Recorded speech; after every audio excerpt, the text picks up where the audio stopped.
Hey, what's going on guys? Tanmay here for Simple Snippets. Welcome back to another video tutorial on data structures and algorithms.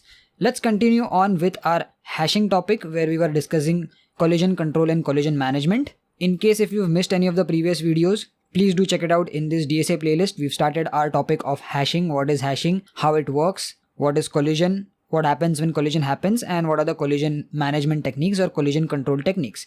So coming on today's topic, we are going to discuss in detail a type of collision control technique which is called as closed hashing, also known as open addressing. We are going to see the three different variations that we have generally in this type of hashing, as well as we're going to take examples. And this video might be a little lengthy because we're going to discuss three different types of closed hashing techniques. But make sure you watch this video till the end if you want a complete clear understanding of this technique of collision control. Now with that being said, let's get started. Now in closed hashing, or also called as open addressing, all the elements, that is all the keys, are generally stored in the same hash table itself. So at any point, the size of the table must be greater or equal to the total number of keys. Now if you've seen the previous video where we were discussing chaining method or closed addressing, basically in that case what was happening is we were using a linked list data structure in case of a collision, right? So just to give you an example, if there are 4 memory locations and let's say you store key 41 over here, and let's say you have another key 31 which also is supposed to go at the same record, what you are doing is you're creating a link and then you're storing 31 outside this table, right? So this is the hash table, but this linked list is created as a separate data structure outside this table. Alternately, in open addressing or closed hashing, the difference here is instead of creating that linked list kind of structure outside the table, all these elements are stored in the hash table itself. Now how they are stored, of course, that is where the hashing function comes, and it depends upon the different types of closed hashing techniques which we are discussing in a minute. But just understand the main difference between closed hashing and open hashing, or closed hashing versus chaining, is that in chaining we are storing all elements separately in a linked list whenever collision happens, and in closed hashing, whenever collision happens, we probe for another position. Okay, so this entire procedure is based upon probing. Probing is nothing but figuring out another position in the hash table which is empty to store the collided key. Okay, so instead of going outside the hash table, you look for free entries or empty slots in the hash table itself using probing. As I said, probing is nothing but looking for different alternative position in the hash table itself to store the collided key. Okay, alright. Now three types of closed hashing techniques that are generally used is linear probing. Then we have quadratic probing, which is also sometimes termed as mid-square method. So keep this in mind in case asked. Don't get confused. These two are the same thing. And then we also have double hashing. So let's take a look at the first one, linear probing. Now we'll first go through a little bit of theory, but of course we will also see examples of each of these techniques so that you understand practically also how it works. If you are preparing your notes for your exams, if you're an IT or computer science student, you guys can take a screenshot or note these points down. But let's first talk about linear probing and let's understand the theory first. So in linear probing, the hash table is searched sequentially. That starts from the original location of the hash. So whenever there is a collision, what we do is we check the next location. So if in the case the location that we get is already occupied, then we check for the next location. Pretty basic, sounds easy. We'll see a diagram as well. So the function that is used for rehashing is rehash n plus 1 mod table size. So n is nothing but basically the probe number, and you just add 1 and go to the next entry to check if it is free or not. And of course, since you have to go through the entire table and not exceed the table count, you have to take a modulo with the table size. If this doesn't make sense, don't worry, we'll see an example in a minute. So just to frame theoretically the function, let's h of k be the slot index computed using a hash function, s be the table size, and I be the probe count. So this probe count is nothing but the number of times collision happens. So if slot h of k mod s is full, that is you get a collision at the very first point or first scenario, then we try h of k plus 1, right? You look at the next location. If that is also full, then you do plus 2. If that is also full, then you do plus 3. And all of this has to be mod s because you have to be in the bounds of the table size itself, correct? So basically the generalized function would be h of k plus I, and this I denotes the probe count. Now of course these theoretical representations don't really make sense immediately, so let's see a quick example and then we'll talk more about linear probing. Okay, so here's an example. The question that is asked over here is store these 7 elements in the hash table 5, 7, 25, 84, 32, 61, 3. Use the hash function h of k equals to key mod phi. So you have to take this key, you have to do a modulo operation and get the index position and store that key into that index position. And you have to use linear probing for collision resolution. So in the question, you can get this use linear probing, or you can also get a function itself. You can get a function which will say use linear probing with the function h of k equals to, or kc, which is, h of kc means whenever there's a collision happening, you have to use I plus 3. Okay, in the question you can be asked this also, which means nothing but all you have to do is you have to take the probe count whenever collision happens and you have to add 3 to it and get the index position. Okay, so right now we are using the easy way out. It's just mentioned that you have to use linear probing, which means that we will look for the next location by incrementing just by 1 and not I plus 3. I is going to be 1 at every probe whenever there is a collision. You'll understand what I mean. Okay, alright, so let's take the first key 5. The hash function is mod phi, so key mod phi, that is phi mod phi, you're gonna get 0. So phi will go into the hash function and you'll get index position 0. So you have to store at this index position, so we'll write phi over here. Okay, let's look at the next number 7. So 7 mod phi is definitely gonna give us 2, correct? So index position 2 is where we are gonna store 7. 7 goes in the hash function, we get index position 2, and this is where we store 7. Alright, let's take a look at 25. So 25 mod phi is again gonna give us 0. So now when 25 goes into the hash function, we are going to get a collision, right? Because we got the index position 0, we already have 5 over here.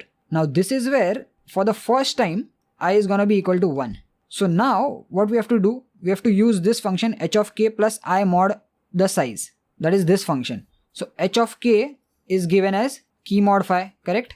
Let's write h of k is already given to us, which is equal to key mod phi. What we have to do, we have to do plus I. So I is nothing but, as I said, the number of collision. So for the first time I is gonna be 1. We are at the very first collision, correct? So we write 1 over here, and of course mod s is just used because we don't have to exceed the hash table bounds, correct?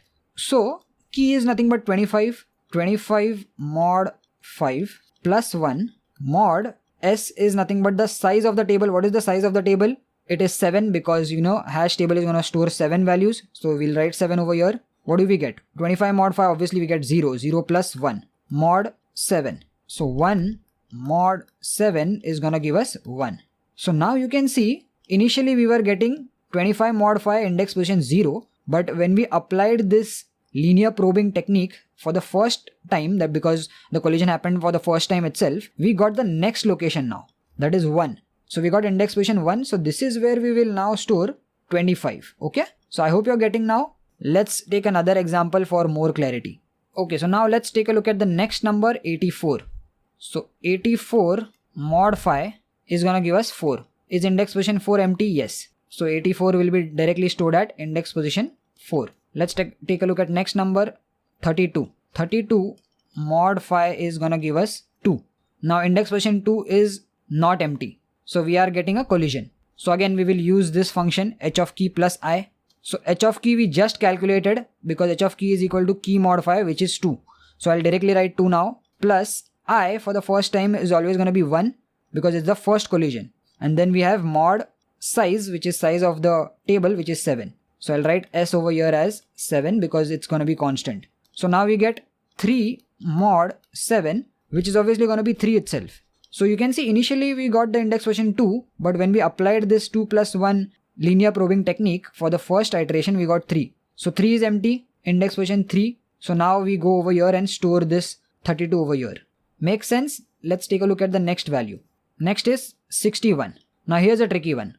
61 mod 5 is gonna give us 1. So when you pass 61 into the hash function, you get index position 1. Note that index position 1 is occupied, correct? So what do? We use this generalized function for linear probing, h of k plus I mod size, which is nothing but size of the table, which is 7. H of k we just got 1. I of course is first collision, so I is equal to 1. So h of k is 1, 1 plus 1 mod 7. What do we get? We get 2 mod 7, which is nothing but index position 2. But now if you observe, when you go to the next index, even this is occupied. So this is a second collision. Now when this happens, what we have to do is we have to just increment this I value because it's a second collision and I corresponds to the number of collisions. So now I will become 2. So when I becomes 2, you will have to recalculate this again function and substitute I value as 2 in this calculation. So h of k is of course going to be 1 only. Plus this time I is 2 and mod 7 again will become standard and it will stay constant because it's the size of the table that is not growing or decreasing. So we get 3 mod 7 which will again result into 3. So now we got index position 3. When you come at index position 3, you get again another collision because this is also occupied. So now you are getting the idea. Now we will increment I equals to 3 and recalculate this function.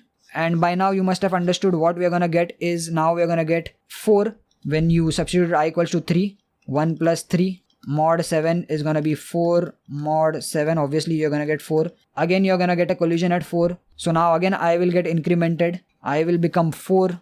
And when I becomes 4 and when you substitute I as 4 in this linear probing equation, now you get 1 plus 4 mod 7 which is 5 mod 7 which is nothing but 5. And at this index position is where you get an empty slot, right? So now this is where you'll store 61. Okay? Alright.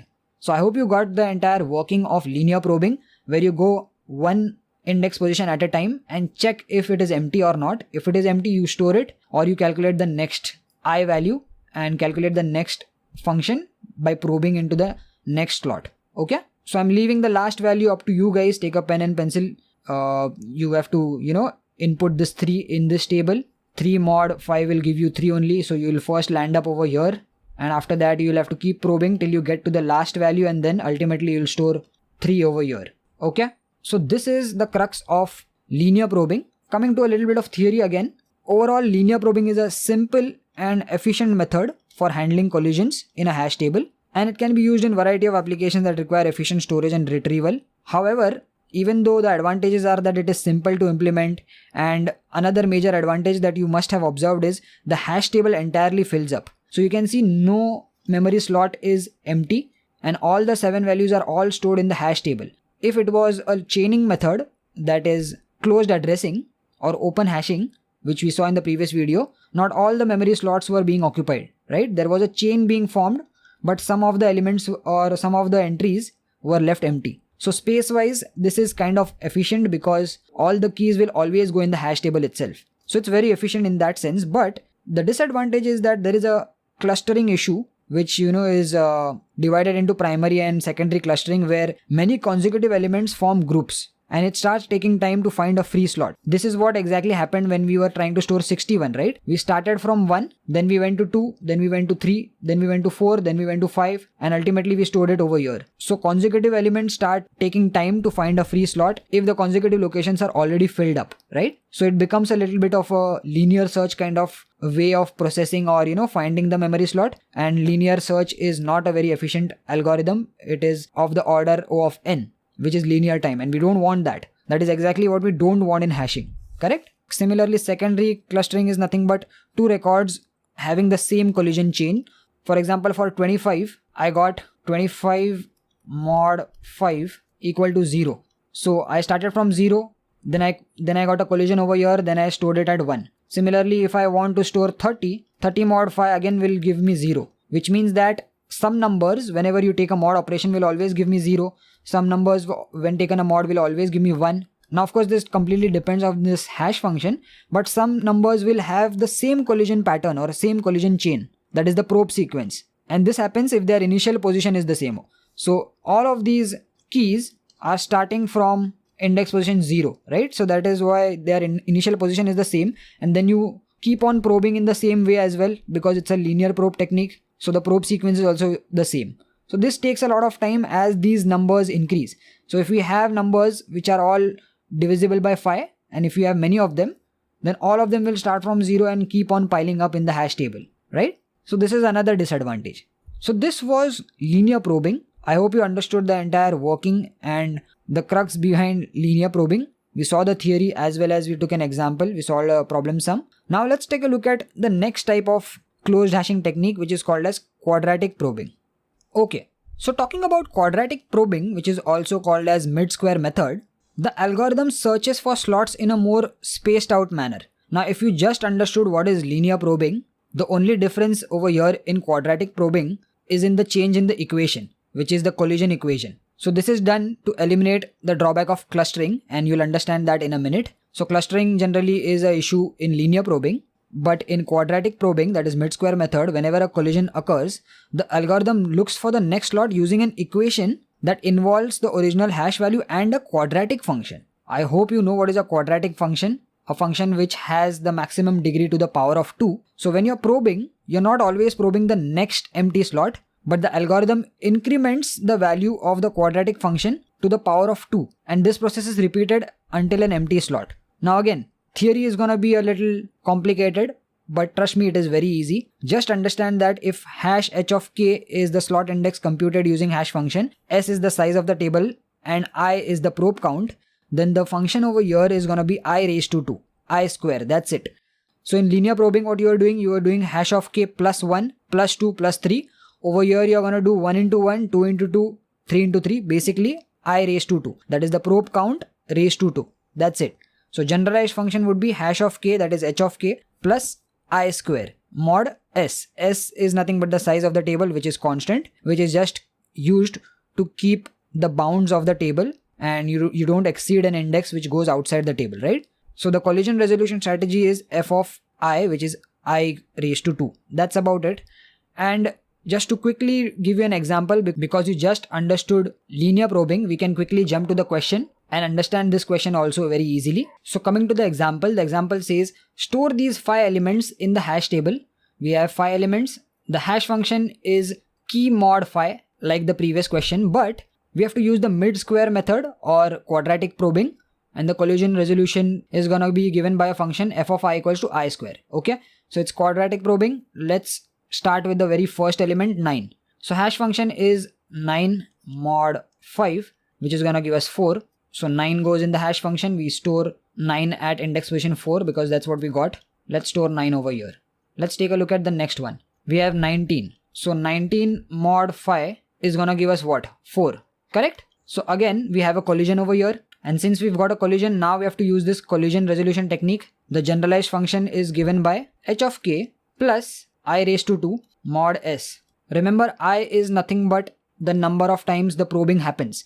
So since it is a first collision, we are probing and looking for another index position for the first time. So I is going to be 1.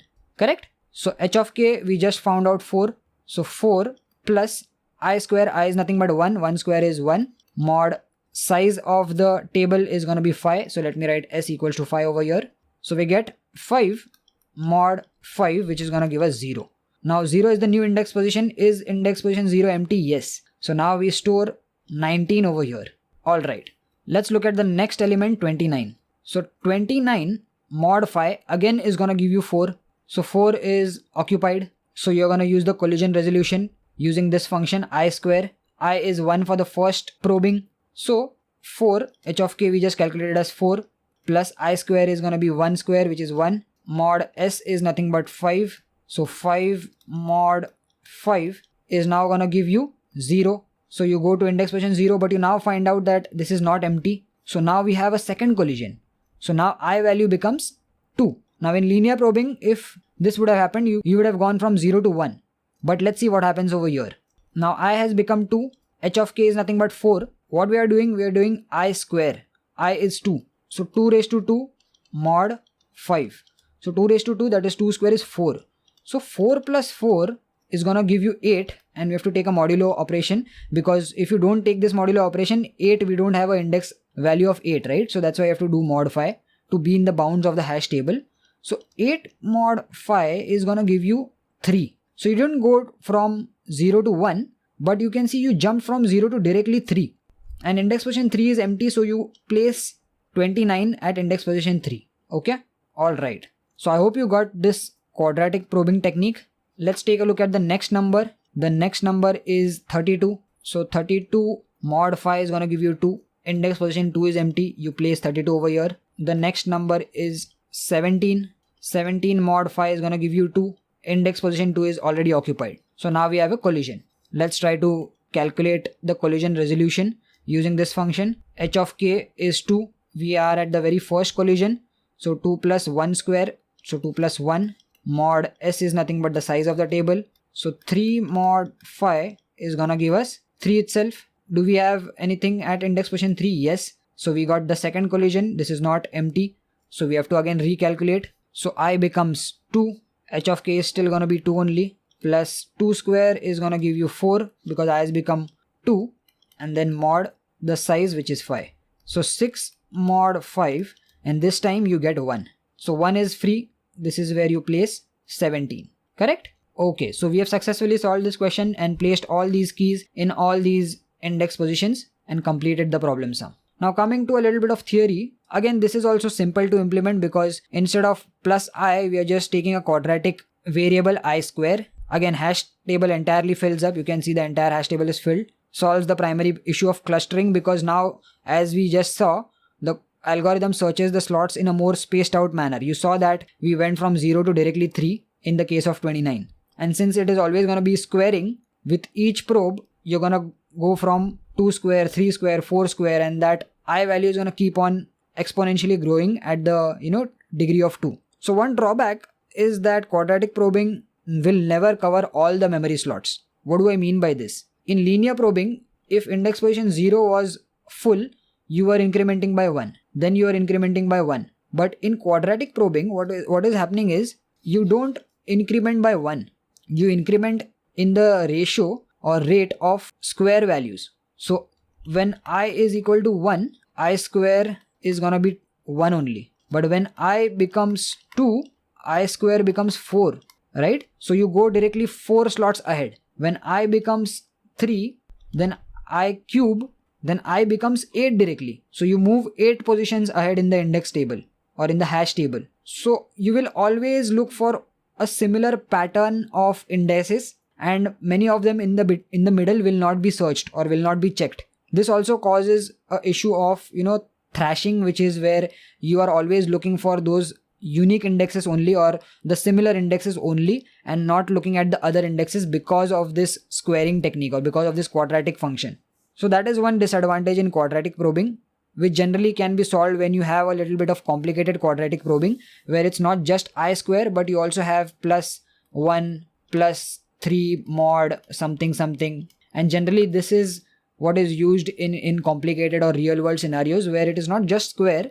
The highest degree of the equation is generally square. That is why it is called quadratic probing, but there is some extra values along with them to uniquely address all the indices. Okay, so this is quadratic probing, also called as mid-square method. And now let's move on to the last technique, that is double hashing.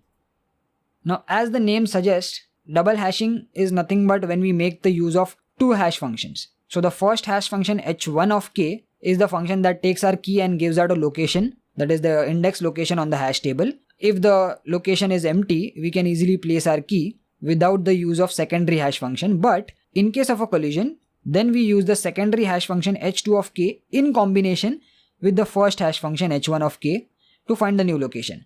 Makes sense? Easy to understand? Then we have, let's say we have h1 of k as the first hash function, h2 of k as the second, and I be the probe count. So if h1 of k is full, that is the first collision happens, then we try h1 of k plus 1 star h2 of k. Do note that we have this 1 because it is the probe count which will keep on incrementing by 1 value.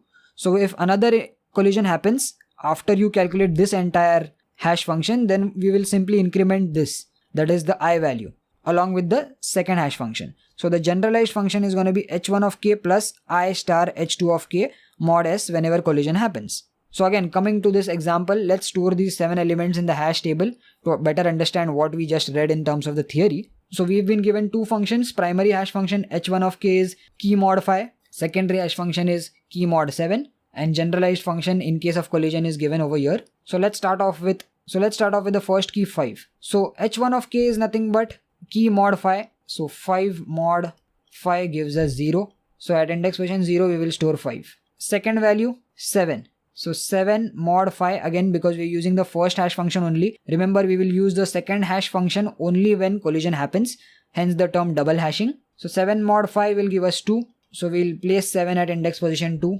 Let's move on to the next key, 25. So 25 mod 5 is gonna give us 0. So 0 of course is not empty. So we got a collision. Now we have to use this generalized function. So generalized function states that h1 of k plus I star, that is multiplication, h2 of k, the whole mod of s, which is nothing but the size of the hash table, which in this case s is gonna be equal to 7. So let's substitute all the values. h1 of k we just calculated is 0, plus I value for the first probe or first collision is gonna be 1. So 1 star, what is h2 of k? The secondary function h2 of k is key mod 7.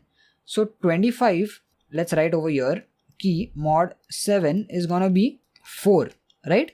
So we'll write 4 over here and all of this mod 7. So 0 plus 1 into 4, 1 into 4 is 4, 4 plus 0 is 4.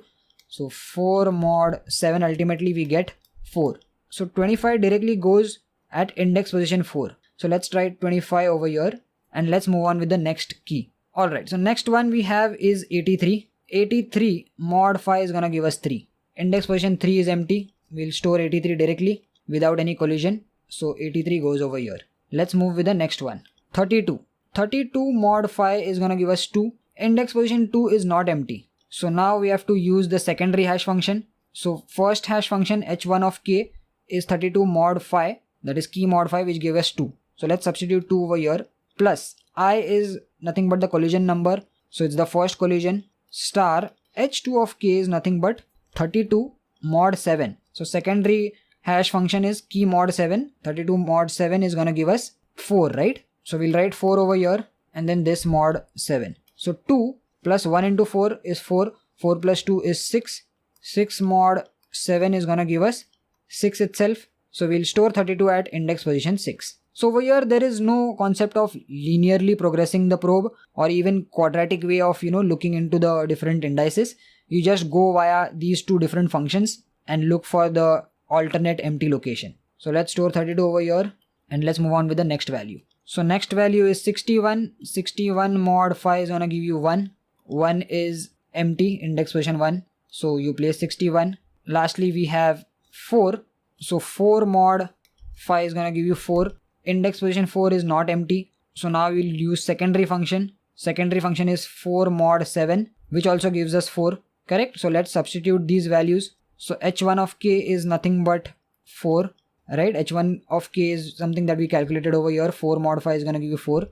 Then we say I. I is nothing but the first probe count. So 1 star. What is h2 of k? We just calculated 4 mod 7, which also gives us 4. And lastly we do mod 7, which is the size of the table. So this is where 4 plus 1 star 4 is nothing but 4 mod 7. So 8 mod 7, if you do, is gonna give you 1.